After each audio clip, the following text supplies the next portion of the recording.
Hello there, my name is Ben and welcome to another Updates and Downdates video. I've tried to do this video about 4 times now with various different technical difficulties, so I hope this is the last time, and I have a few things to run through with you. The first being the 2 Down EP, which we have finished. It is in mixing stage right now, and the first single will be with you within a fortnight. Probably the most recent single of anything to come out will be from the 2 Down EP. It's called Black Door, featuring another artist.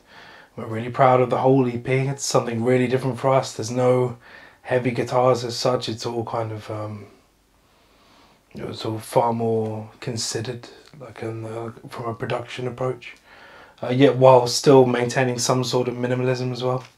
It's an interesting concept there, and also we were like hybriding lyrical ideas, so that there is like an idea for something, but that is also, there's also like an underpinning idea that's different, and so one song can deliberately mean exactly 2 things. That happens 3 times on the record. Thank you so much for all of the Kickstarter people who helped support that, and all of you joined us on the live streams. That was cool, and a chance for you to see kind of this room and a bit of how it works. And I think people were quite surprised how sporadic some of that process is, especially with 2 Down. 2 Down is really off the cuff because we so rarely get time together to write now. So when we are, it's like super creative, and we're coming up with things on the fly, and sometimes first take is the take. And especially with this EP, like my vocals, I think all of them are first take, because it just felt right, and I wanted the first thing to come out to be the last thing, you know. And that's it really. So yeah, the 2 Down EP is probably the most current project, so you'll be hearing that pretty soon.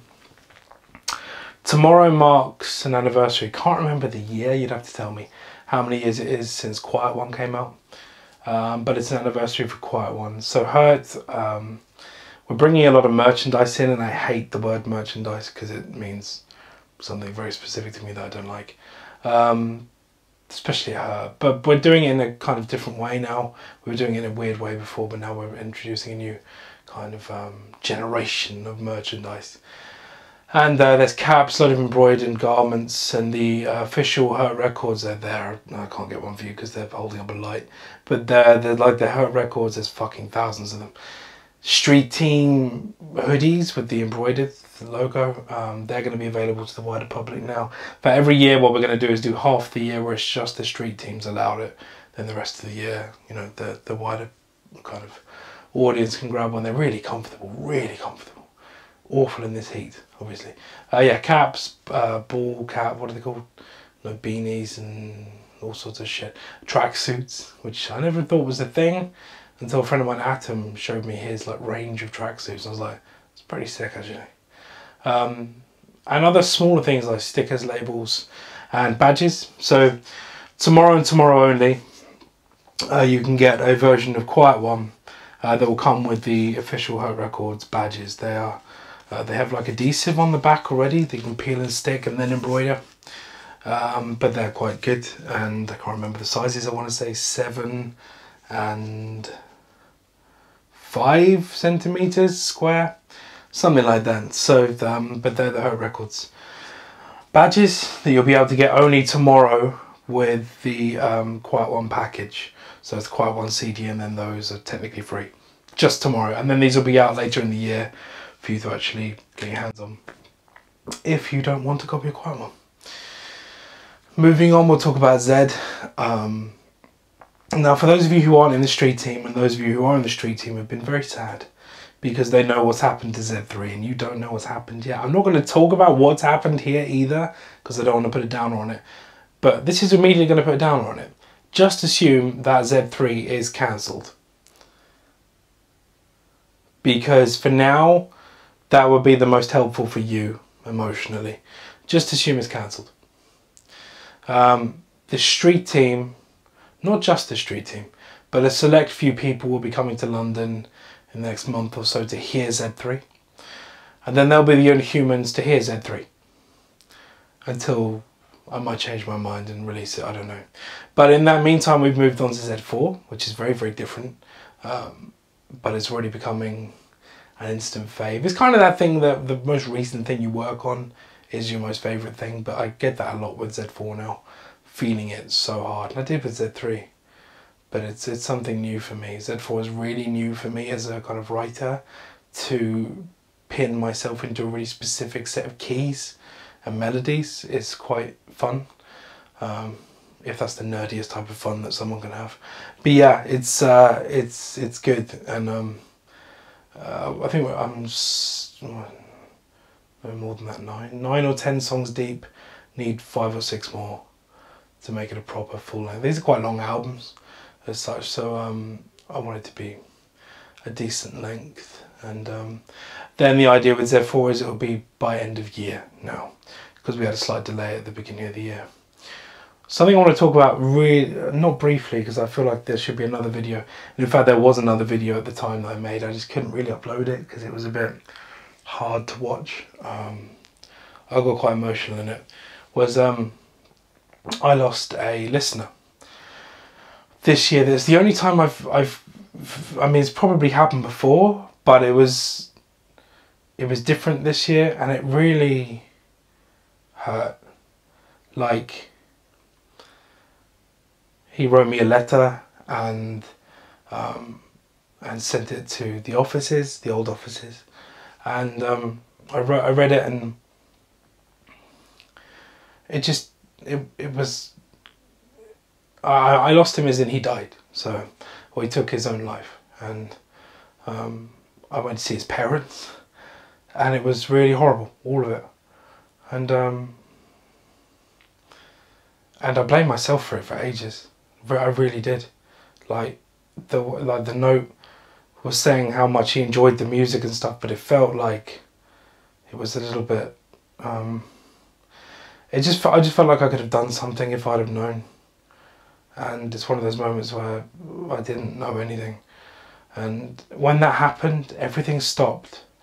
Like, I mean, it really affected me.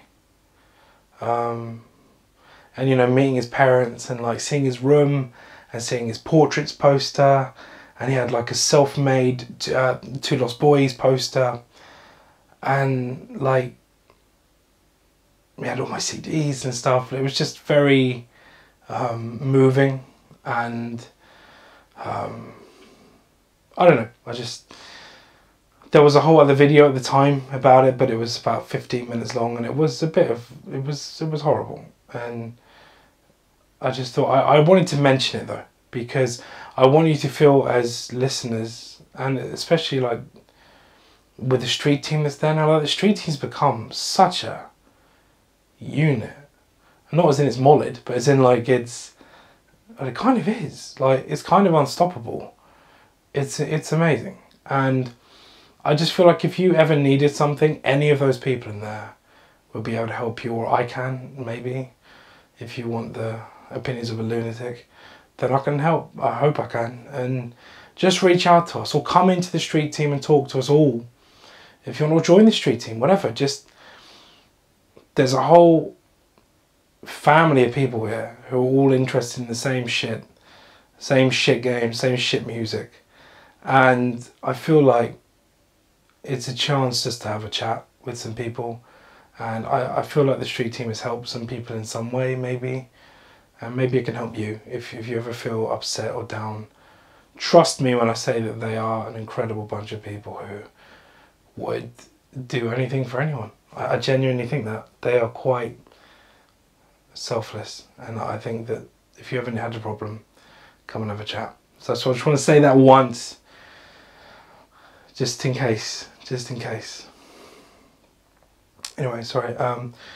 A couple of things before I stop talking. Hurt.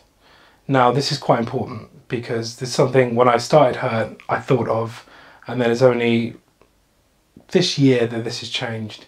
So when I started Hurt as a licensing platform for me. I licensed my music in 52 different countries. That's 52 different signatures for every single thing that gets released.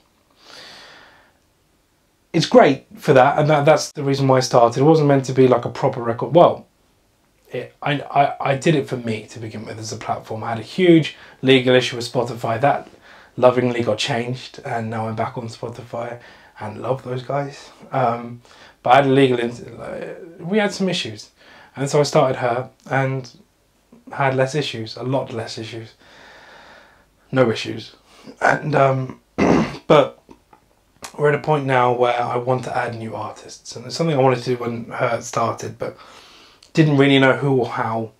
And there's 2 artists that I know and love, who I have bought their discographies now, so their entire back catalogues belong to her, with the hope that we can start reprinting copies of them to sell, because they've had to stop printing because they're not doing all so well there. One of the guys is stuck, or the only guy, he's stuck entirely in a touring loop. So his management from before were making him tour like all year long, basically, worldwide tours as well, like, but not to massive audiences, just worldwide. And so they had some money behind them, but they were just fucking everything up. And the last thing you want to do as an artist is tour.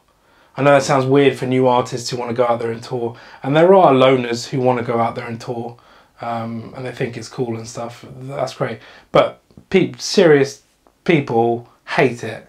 Like, it's the last thing you want to do as a musician. I'm not talking about playing live either. I'm talking about touring, like a long, fully fledged tour. That's something that this guy was trapped in. Couldn't get out of it. Couldn't write music on tour either to any value. So what he wants to do now is just write a new album, which he's been working on for 12 years. And I said, let's do it. Like, I've got the capital, you know, we've done well with a load of things now. We've invested a lot of money back into it, but what are we doing with it? Like, nothing right now. I mean, the Z albums don't cost 100 grand each. They're not that bad. So have something and let's make something cool.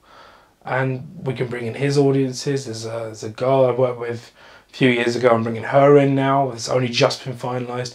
There's a new girl I've started working with in the UK. Very fresh artist, but someone I think has some considerable talent. I have 2 people as well who I have my eyes on, but have never really had a foray into music before either. So I'd like to see what happens with them, because that's really interesting to me, because they are blank slates and I'd like to know more, basically. But yeah, so it's going to be the first time, probably next year will be the first time we see other artists on her, which is the kind of purpose. And then the last thing I want to talk about before I go is Pressure Fashions Diamonds. Now this is again talking about next year, and I haven't talked to Mel about this yet, and I probably should have done before I made a fucking video. But I found a really good producer, someone who was in a rock band I used to love a long time. Well, no, I've loved them for ages. Not really writing music anymore, although that's apparently a lie. But I haven't heard anything from them in a while. And he literally woke me up the day before yesterday to tell me that the trains were cancelled. I had this like ring ring. I was like, hey dude, you know the trains are cancelled. And I was like, oh fucking hell. Oh, this is great. Can you do it again tomorrow morning, please? Like, there's an alarm clock going off for my favourite, one of my favourite artists. It was not a bad way to wake up. And he's agreed to produce a record. And that seems weird. Like, why would we need production? Well, we don't need production. We've made the EP. We could do an album on our own. I just thought of all the projects, I laid them out earlier in the year, I thought of all the projects, it's kind of the only one that could be produced.